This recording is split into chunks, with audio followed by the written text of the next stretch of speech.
great. Hey Katie, hope you're good. So I've been talking to lots of people lately about getting their shizzle back together and getting back into good routines.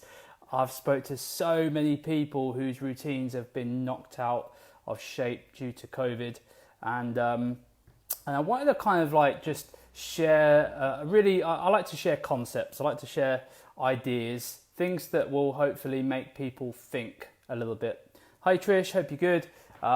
So I like this idea. So basically, right, this is where it comes from, and this is typically how my mind works. Is I'll experience something, or I'll observe something, or see something, and then it will kind of make me have some introspection. God, that's a long word for me.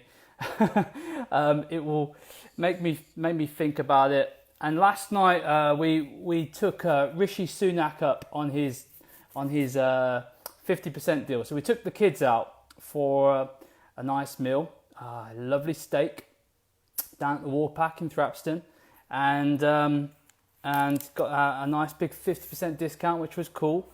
But it's quite unusual for us to go out on an evening in midweek with young children. But we did, so I had a glass of wine, or a couple of glasses of wine, so it was lovely. It was really nice. However, it just meant that everything was a bit behind. So getting the kids to bed, you know how it is, I'm sure you do.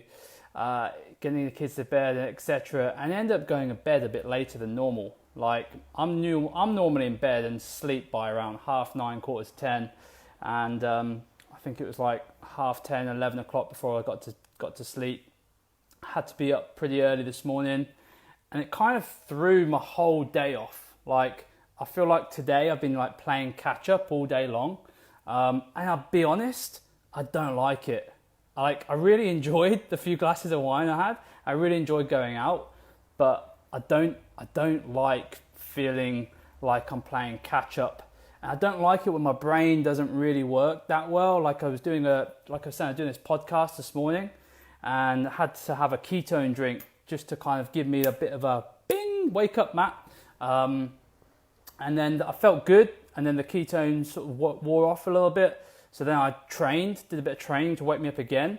But I kind of feel like I just haven't got as much done as I wanted to. I'm sure you've experienced that before. And it just reminded me that, and I'm usually pretty good, but it just reminds me that you always want to have a backup, because ultimately there's always going to be things that will get in your way. There's always going to be kind of obstacles. There's always going to be, things that you want to do. And they're going to affect your health. If you trying to lose weight, you're going to affect your eating habits. They're going to affect maybe your sleep, your stress levels. And that can have a bit of a dominoes effect. It can have I know people that can have one bad weekend, that they may have been good on their diet for like 3 weeks or 2 weeks, but they have one bad weekend and it sends them completely backwards. And then they just pile the weight back on again. And it kind of today sort of made me remember like that, how easy that is to happen. Not that I'm going to be going out every night now that I've had one night out. How sad is that? But it reminded me that you want to have a checklist. You want to have a series of things that's like, if you have the worst, let's say you have like the worst day, let's say, and I had this conversation with a member earlier, because she was saying that she's just really struggled to get a motivation back since COVID. She was really on it pre-COVID, but she's kind of like just started to just be very inactive. And I said to her, well, let's get clear on where you're at. Like what's an average day? Are we talking like 500 steps or 2,000 steps? Is that it? Or are we talking a little bit more than that? And so we got really clear on what her idea of inactivity is right now. And then I said to her, look, what you want to do is you want to have a worst case scenario activity level. So for me personally, like I really do like the 10,000 step rule, but I also don't always hit it, right? So I have a couple of other checklists that I try and hit so like today's an example. Like I've been working here all day, so I brought this cycle bike, spinning bike. I kind of brought it for personal training, but I also kind of brought it for myself. So if I don't get the 10k steps in, I do 5k. I know it doesn't sound like a lot, right? But I do 5k on there, or I'll do a half an hour workout in my gym, in my studio, or I do both. Okay, but that's my minimum dose. And I think it's really important to have that. Like if you have your worst day, what is the thing that you're going to make sure, what is your non-negotiable, right? And you want to have that for different categories, right? So for your own, I don't know, your own sort of well-being, or your everyday non-negotiable would be like, for most people, hopefully having like a shower or having a wash, brushing your teeth. Like you wouldn't not do that, would you? Hopefully. So what would the exercise version of brushing your teeth be?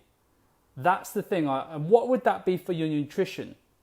Okay, so for me, water. Like I am really good with this. I think probably because I've down people's throats so often that it's drummed into me as well. But I like always sipping on water, trying to keep hydrated, because I know how much it impacts my diet if I'm not hydrated. I just eat more. I'm just more hungry. And my energy levels plummet, and I crave more coffee. So I know that that's one of my nutrition non-negotiable is getting my 2 or 3 liters, sometimes 4 liters of water in.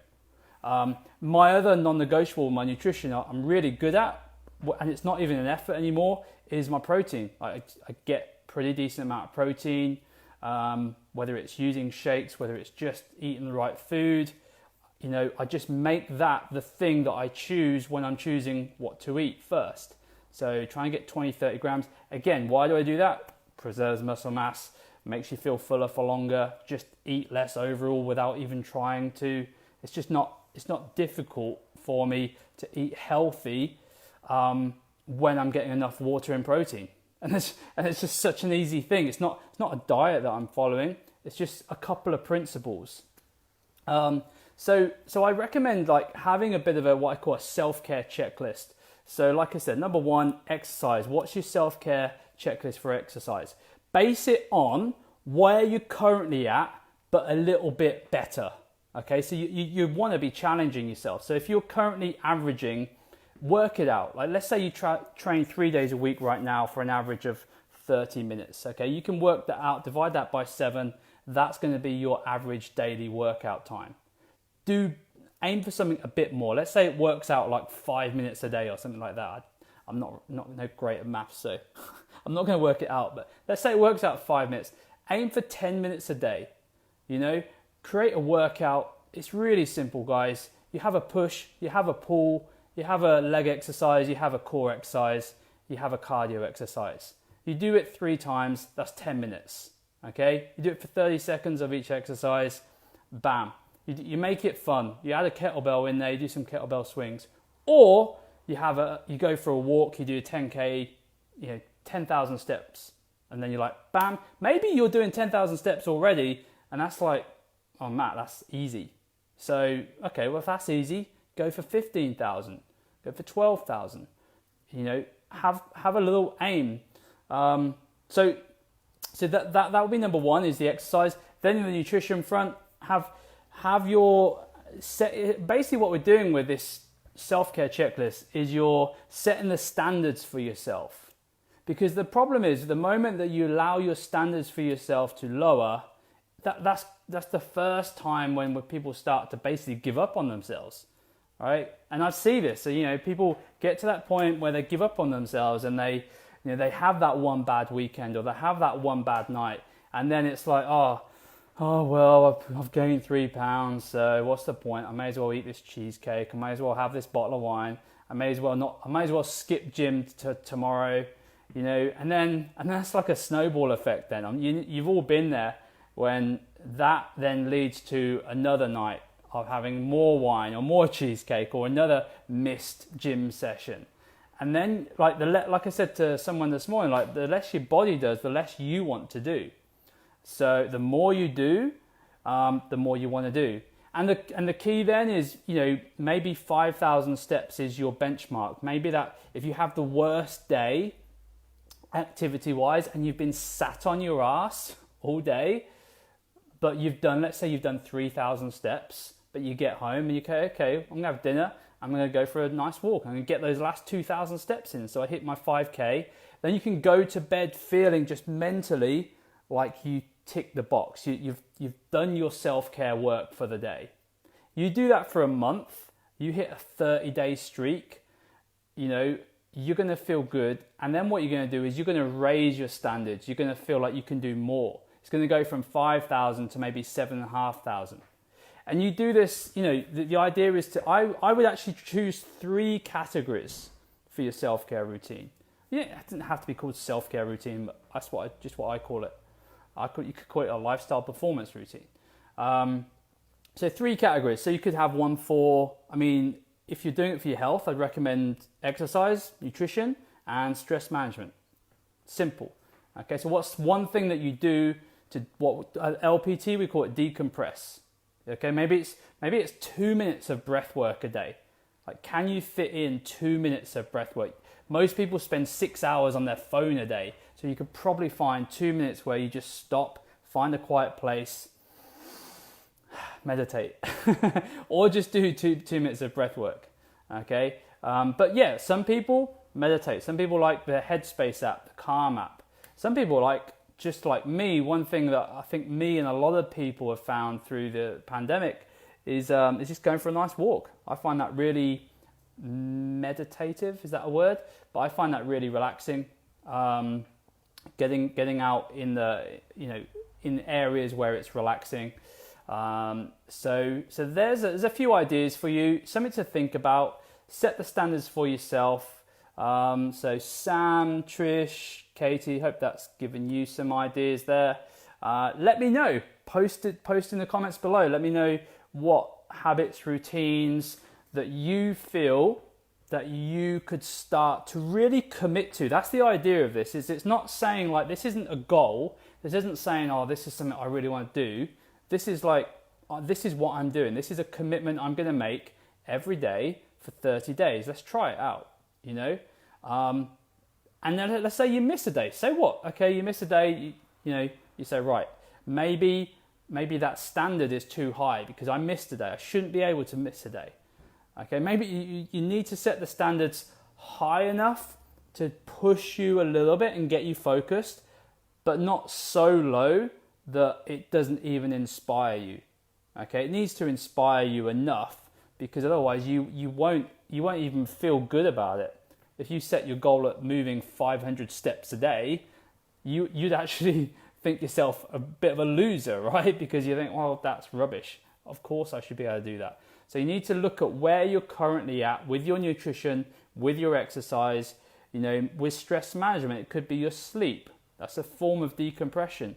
So maybe you made the mistake I made last night. You go to bed too late and then you end up, feeling a bit groggy the next day. You're not as on form and as productive as you want to be.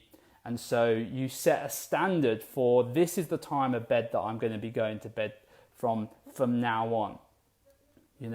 So hope you found some value in that, guys. Like I said, we shot a really good podcast earlier today with Simon Meadows, one of our LPT members, and he talks about his incredible journey from, I think it was 26 or 27 years. He had a really strong gambling addiction, but he completely turned his life around, and he's particularly come on strong in the last few years with us training at LPT.